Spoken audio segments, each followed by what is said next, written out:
Merci. Je vais aborder trois thèmes: le système politique, l'agression des États-Unis et la question écologique et le climat. D'abord, le système politique.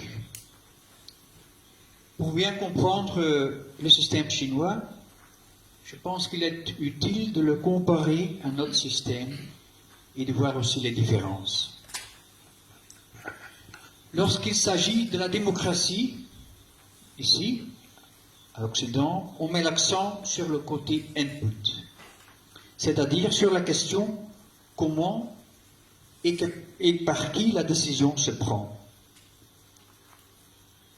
Les questions sont: quelles sont les procédures pour le choix d'une direction politique et est-ce que la volonté des citoyens est-elle bien représentée par les élus?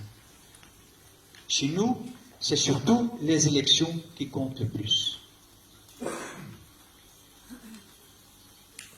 D'autre part, en Chine, l'accent porte sur le output, c'est-à-dire sur les conséquences de la décision. Les questions sont: la décision prise a-t-elle été couronnée de succès? Et encore plus, qui en bénéficie? Donc c'est les résultats qui priment, pas la procédure, et c'est la gestion bonne et équitable qui est le critère principal.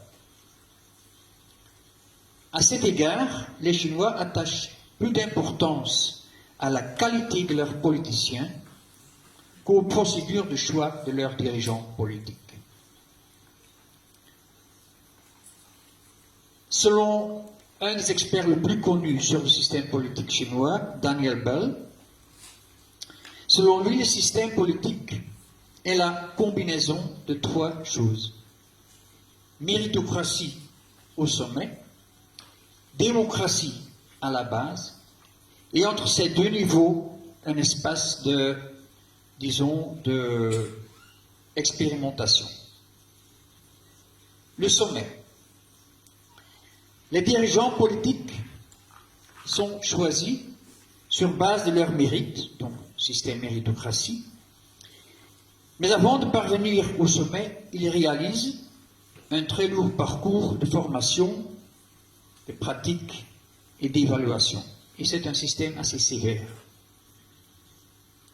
Au niveau bas, donc au niveau communal et avant les congrès provinciaux, il y a des élections directes. Entre ces deux niveaux, presque toutes les innovations politiques, sociales et économiques sont d'abord testées sur une petite échelle. Ça veut dire quelques communes ou quelques provinces. Et après avoir corrigé et évalué, ils sont introduites à grande échelle. Daniel Bell, donc cet expert, remarque que pour diriger un pays d'aussi grande dimension, cette combinaison est la meilleure formule. On pourrait ajouter qu'en plus, les autorités centrales réalisent très régulièrement des sondages d'opinion pour savoir ce qui vit dans la population et pour aussi évaluer que si la politique est bien faite. Est-ce que c'est un système parfait? Bien sûr que non. Est-ce que c'est un système qui pourrait être amélioré? Bien sûr que oui. Mais on peut constater que déjà, sur le plan social et économique, on a entendu les chiffres déjà, que c'est un système qui a montré sa pertinence. Pour donner un exemple, seulement en deux années, la Chine a étendu le système de pension à 240 millions de campagnards, soit beaucoup plus que le total des personnes dépendantes du système des retraites aux États-Unis. En 2 années seulement, ils l'ont fait. Est-ce que le gouvernement chinois peut compter sur un soutien? Oui, le soutien est assez grand. Je montre un graphique. Voilà, on ne peut pas très bien voir, mais la question est, et c'est transnational, ce sondage, est-ce que votre pays va dans la bonne direction? Pour la Chine, qui est en haut là-bas, c'est 90% de la population qui disent oui. Et pour l'Europe de l'Ouest, ce chiffre flotte entre 12 et 37. En France, c'est 12%.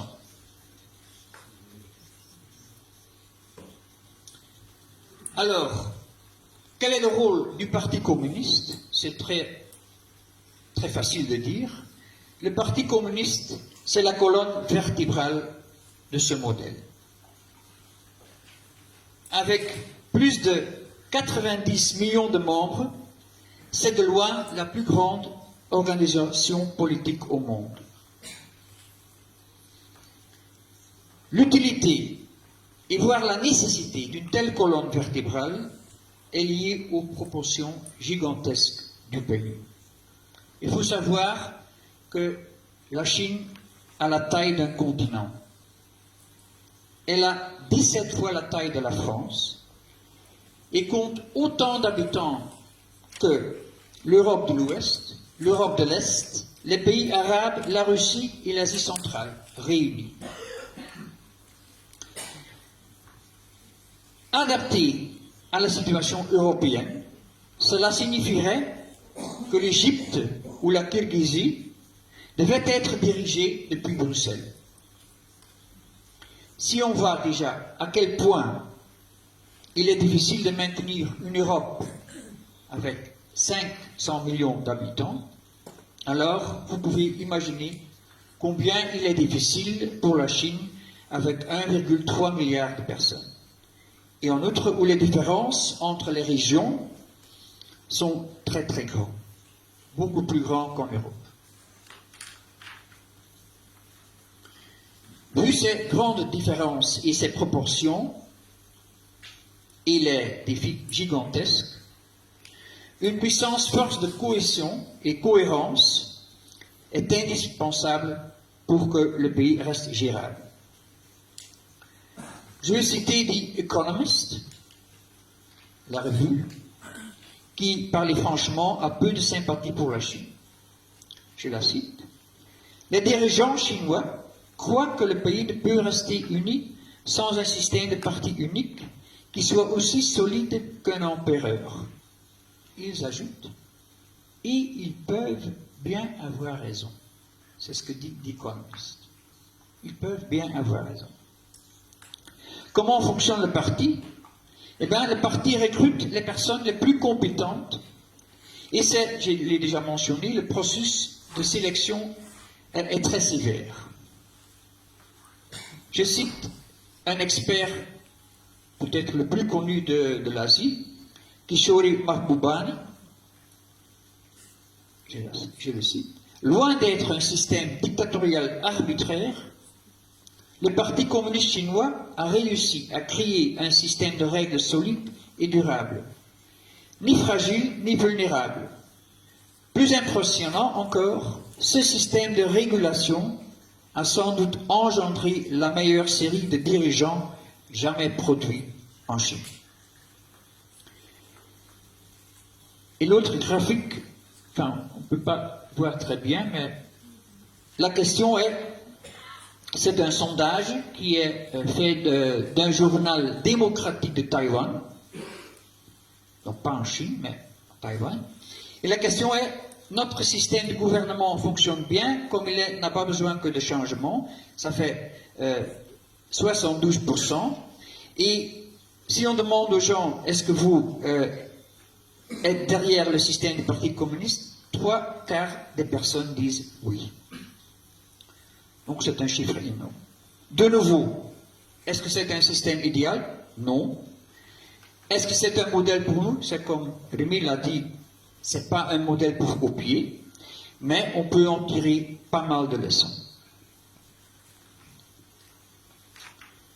Mon deuxième thème,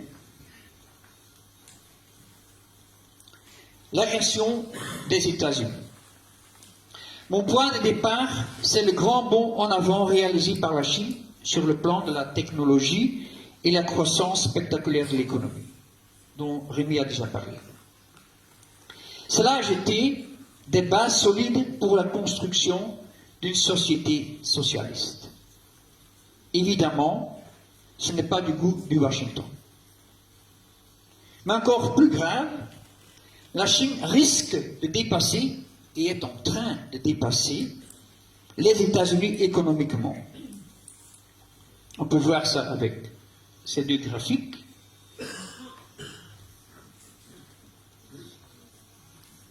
On voit à la gauche le pourcentage du PIB mondial. Je ne sais pas ce qui se passe. Et à la droite, ce sont les 500 plus grandes entreprises mondiales. Mais ça ne se voit pas bien, mais la rouge, c'est la Chine et le bleu, c'est les États-Unis.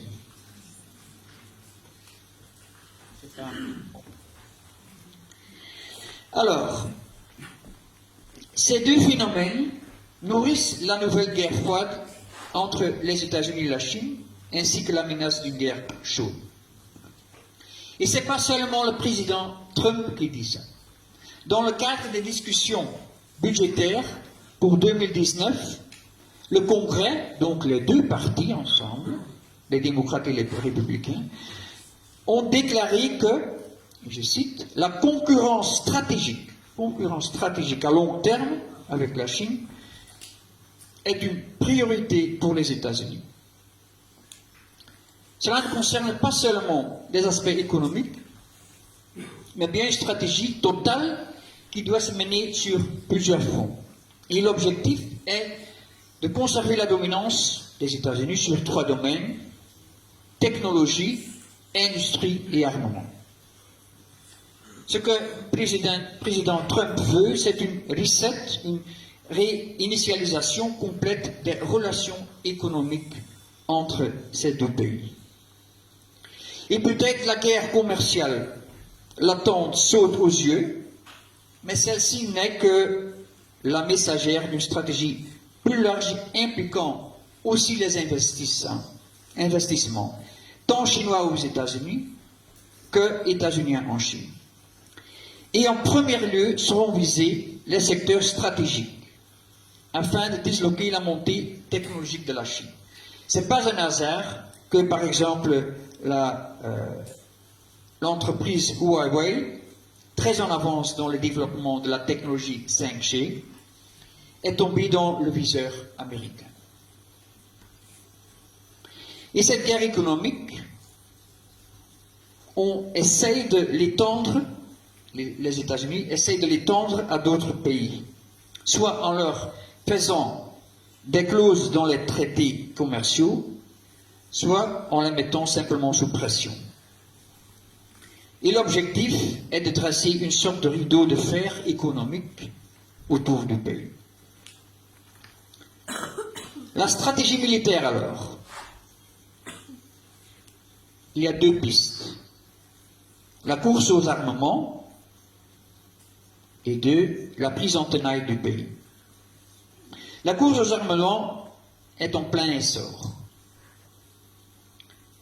On connaît les chiffres, les États-Unis dépensent annuellement plus de 60 milliards de dollars en armement, soit plus d'un tiers du total mondial. C'est 3 fois plus que la Chine, et par habitant, c'est même 11 fois plus. Ils dépensent aussi, les États-Unis dépensent aussi 5 fois plus que la Chine en recherche militaire. Là, le Pentagone travaille fiévreusement à une nouvelle génération d'armes ultra sophistiquées, des drones et toutes sortes de robots avec lesquels l'ennemi ne sera pas de force à se mesurer. Et il faut aussi savoir qu'une guerre préventive fait partie des possibilités des États-Unis. La deuxième piste, c'est l'encerclement militaire. On regarde la carte. La Chine est très dépendante de la mer. C'est-à-dire, pour son commerce extérieur, la Chine dépend à 90% du transport maritime. Et plus de 80% du pétrole doit passer par le détroit de Malacca. On le voit ici. Et c'est juste une coïncidence, c'est là-bas, que, à ce point-là, c'est juste une coïncidence que les États-Unis ont une base militaire. Ça veut dire que Washington peut facilement fermer le robinet à pétrole sans que la Chine ne puisse actuellement se défendre. Encore plus, tout autour de la Chine, les États-Unis ont plus de 30 bases militaires, points d'appui ou centres d'entraînement. Voilà, ce sont les petits points ronds, en rouge, voilà. Et donc, ce n'est pas exagéré de dire que la Chine est encerclée ou coincée. Pas la peine de songer à ce qui se passerait si la Chine installait seulement un point d'appui militaire dans le voisinage des États-Unis. Là-bas, il y en a 30. Alors, c'est dans ce contexte que la militarisation d'îlots en mer de Chine méridionale, on les voit ici, doit être envisagée, de même que le fait de réclamer une grande partie de ce territoire. Il faut savoir que le contrôle des routes maritimes, le long desquelles son énergie et ses biens industriels sont transportés, a une importance vitale pour Pékin. C'est aussi dans ce même contexte qu'il faut voir la nouvelle route de la soie, pour contrecarrer cette dépendance des voies maritimes. En troisième point, s'il y a encore le temps, la lutte contre la pollution et le chauffement du climat. Depuis la fin des années 80, la Chine est parvenue à une phase de développement qui entraîne énormément de pollution dans l'environnement. En tant qu'atelier du monde, elle est l'un des plus grands pollueurs de la planète. On peut voir ça ici. Et le rouge, ça veut dire c'est mauvais. Normalement, c'est bon pour les gauches, mais ici, dans le graphique, ici, ça veut dire que ça ne va pas dans le bon sens. On voit ça aussi pour l'Inde. Il y a beaucoup de problèmes là-bas. Et aussi, la Chine est le plus grand émetteur de l'émission CO2. On voit ça ici, c'est la Chine. Ce sont les autres pays. Même si l'émission par personne est moitié moins d'importance que celle des États-Unis, on voit ça ici. Donc, les États-Unis, c'est par personne. C'est la Chine, c'est l'Europe, c'est l'équivalent de l'Europe presque, et les autres pays sont beaucoup moins. Ce qui compte en fait pour le climat et pour les émissions, ce sont les émissions cumulées. Ça, c'est la responsabilité dans l'histoire. Quand on voit ça, attendez, la Chine ne compte que 13%, tandis que les pays industrialisés ont une responsabilité de 70%. Donc, ce sont les émissions cumulées dans l'histoire. Toutefois, la situation est intenable. Au rythme actuel, entre les années 90 et 2050, la Chine aura produit autant de dioxyde de carbone que le monde entier entre le début de la révolution industrielle et les années 70, ce qui est catastrophique pour le réchauffement du climat. Alors, il y a 10 ans, la direction chinoise a changé de cap et la problématique écologique a obtenu une priorité haute. En 2014 même, on parle d'une guerre contre la pollution. Alors on a lancé une batterie de mesures. Je ne vais pas aller en détail. Et les résultats ne se font pas attendre. À court terme, la Chine devient le numéro 1 dans le secteur des panneaux solaires et de l'énergie éolienne. On peut voir ça ici. Éolienne, voilà, on voit la Chine. C'est impressionnant. Solaire, c'est la Chine. Actuellement, 33% de l'électricité provient d'énergie verte en Chine. Aux États-Unis, c'est moins de 17%. Aujourd'hui, la Chine investit quasiment autant de la technologie verte que tout le reste du monde. On voit ça ici. Ce sont des investissements verts.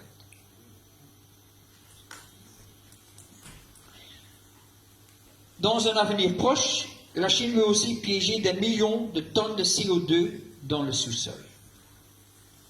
Alors, le pays est aussi, sur le plan de la transmission sur longue distance de grandes quantités d'énergie, un pionnier. De même avec la réforestation.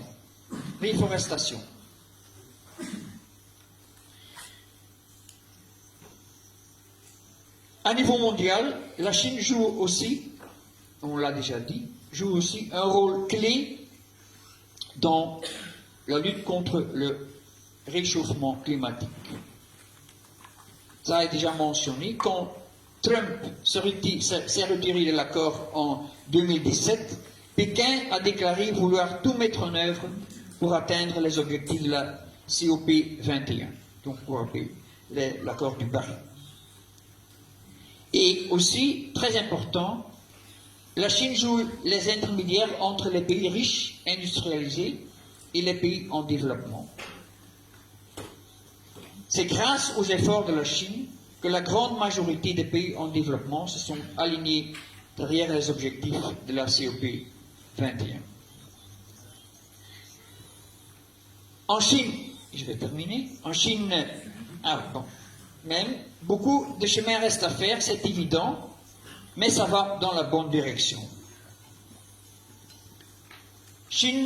La Chine est en bonne voie de pouvoir honorer les engagements de l'accord de Paris sur le climat, c'est-à-dire réduire de 65% d'ici 2030 ses émissions de CO2. Quelques courtes conclusions. Grâce à la montée du populisme dans des pays plus en plus nombreux, des figures imprévisibles, irresponsables et même vulgaires comme Trump, Bolsonaro ou Johnson ont pris les rênes du pouvoir. Et ces types-là sont aussi des négationnistes du climat. Ça veut dire que la stabilité et l'habitabilité de cette planète va de plus en plus dépendre de gouvernements solides, stables, avec une vision à long terme, comme la Chine, au lieu d'une pratique ou d'une vision où les bénéfices à court terme dominent. Merci.